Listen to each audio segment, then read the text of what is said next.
Nous sommes ici dans une ferme pas comme les autres, à la rencontre de véritables geeks du légume, toujours à la recherche de nouvelles variétés, de nouvelles saveurs. Ici, pas de calibre, mais des légumes sous toutes leurs formes.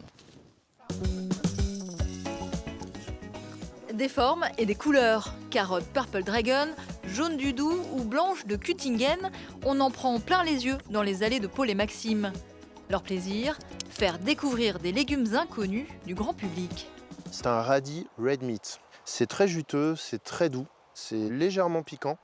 16 ans déjà qu'il travaille les semences paysannes à la recherche de nouvelles saveurs, comme ces navets de Tokyo.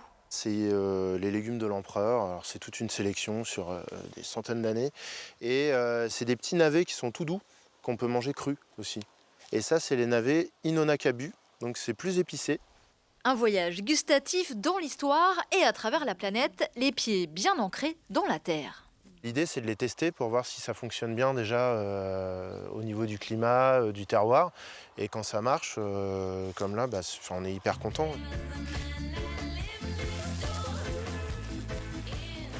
Et place au lavage à l'eau qui va agir comme un véritable révélateur sur les couleurs de ces légumes avant qu'ils ne partent chez les chefs pour être cuisinés.